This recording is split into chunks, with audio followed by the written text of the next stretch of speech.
if you are insulted by an offer, remember that all offers are precious. All offers are precious. All offers are potential business for you to do. And then it's a conversation about the terms of the offer.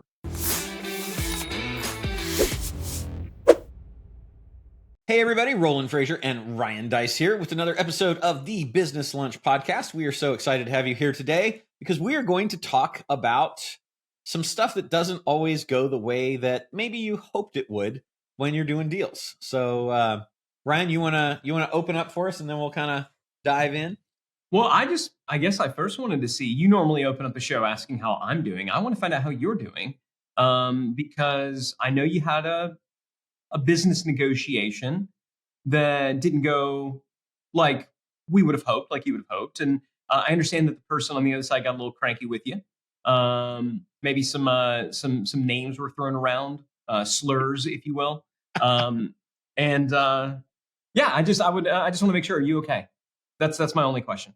I mean, are you okay?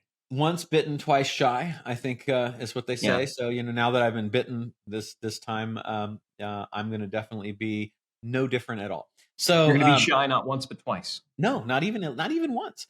We had break it down. What happened? We had a negotiation for the potential acquisition of a company. It came in through a referral from someone that we had done a deal with, who was very, very happy with the deal, and it was interesting because I haven't ever had something go so poorly and almost immediately in the conversation. And so I'll kind of break down the background for you guys, and then we'll talk about that. And then we'll talk about a deal that we received a similar kind of proposal on, in terms of like we looked at it and we're like, yeah, no, that's not going to work, and how we dealt with it. And then you guys can see which way you think might be the most helpful for you. So way one, we had an acquisition that we did of a business services company I want to say it was about 8 months ago. And the company that acquired it, we had a negotiation about it. And originally my business partner had agreed to pay him a couple $1 million for half of the company. My task when I was sent in was to renegotiate that to zero. Somehow, I have no idea, I was able to do that. So we went from having committed to do a deal at $2 million to doing a deal for zero to acquire half of this company. And now it was a really good deal for the person that we were buying from, because we were going to basically send them more business than they could ever possibly handle. And we had it because we already had more than we could deal with, and we're holding back the floodgates for additional business. So over that 8-month period, we increased his business in sales by 2.5 times and his profit by 5.3 times. So he's very, very happy with the deal. So you can imagine, and we did a baseline deal. So basically it was, hey, we don't want to take anything away from you that you've already got. So you continue to take out what you've got. We'll look at trailing 12 months. That's a baseline. So we're going to take half the equity with a deal that we only that basically the first X dollars that you were getting paid before continue to go to you. So we participate effectively in the growth of the company. And is that just kind of, I know this isn't necessarily relevant to the story, but it's a good lesson on baseline deals. Do you have it at some point retro all the way back to where you get below the baseline? We do sometimes.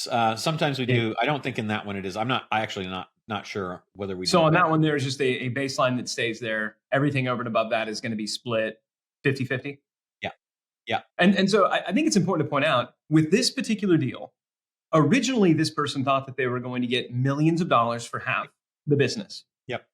You came along and said, we're not going to give you millions of dollars for half the business. And I know that there are lots of good reasons why that didn't make sense for the other company that aren't necessarily relevant here. That could be something that would be really disappointing for him, and perhaps was at the time. Obviously, though, it worked out. And the deal that was ultimately structured was one that had no real downside to him. If the growth wasn't there, then you wouldn't get paid. The deal would get unwound. That's the nice thing about a baseline deal. Yep. But here it is 8 months later. Yeah. And it has been incredibly successful.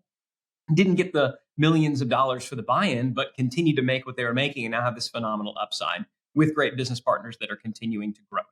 Right. Yeah. So thinking about that, it's like with just the profit increase alone is pretty significant. But now being part of a company that will sell for 7 times more than that company would have sold for, because now he's part of a bigger group, it really is a giant benefit, right? So even if you take half of that 7 times away, it's still 3.5 times higher than before. If you take half of the 5.3 times in profits away, it's still 2.65 times higher. Like it's a big win all around. And he's got like a big smile on his face. So he goes out and he's a great partner. So he goes out and is talking to somebody else that has a business that's complementary to his, that provides services that he does not want to provide, does not currently provide, and also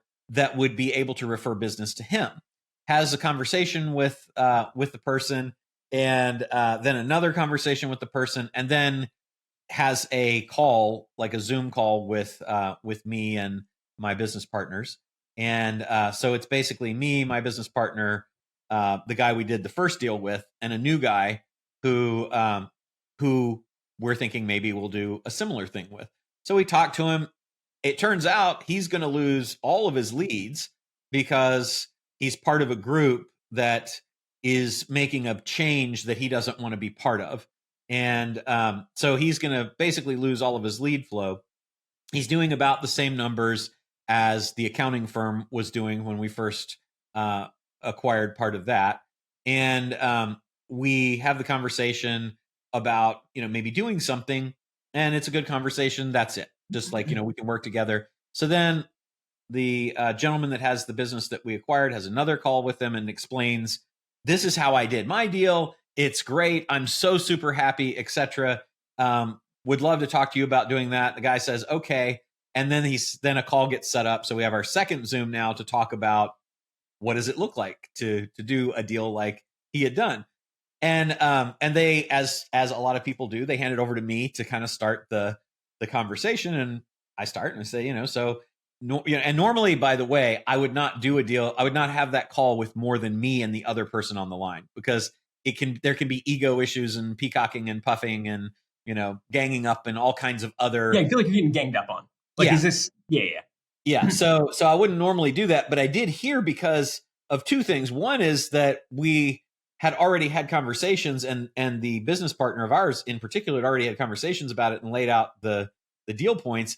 And two, I had the business partner who did literally the exact same deal, who is happy as can be, right? So that to me is, it's a pretty strong argument for having that call. So we get on the call. It gets handed over to me, and I said, okay, so here's the deal. This is what we did, as you know. This is what we did with this firm, and we have the ability to send you a ton of business. I understand, you're going to lose your lead flow with the other source. You'll have more leads than you could ever deal with here. We have we have an overwhelming amount of people that could take advantage of what you do, and so basically the deal, like we did with the other gentleman, is a baseline deal. We don't want to take anything away from you that you've already got. 50-50 ownership in the company going forward, so that basically we get to participate in part of the upside that we're creating. And just right off the bat, instant demeanor change, like a frowny, shocked, mad face. And then just went into an unrecoverable, for him, I guess, reaction. So it was, well, I don't understand why I would do that. I mean, that'd be stupid for me. So you're asking, you want me to give you half of my business? I mean, why would I do that? Well, because if you look at the numbers, this basically this person did it and is already way, way ahead. And we're only just scratching the surface. We're looking to grow that business. We would be looking to grow your business too. It would benefit from the feeds from both of these places, plus the other companies. The valuation of this combined company is dramatically higher than the valuation of your business.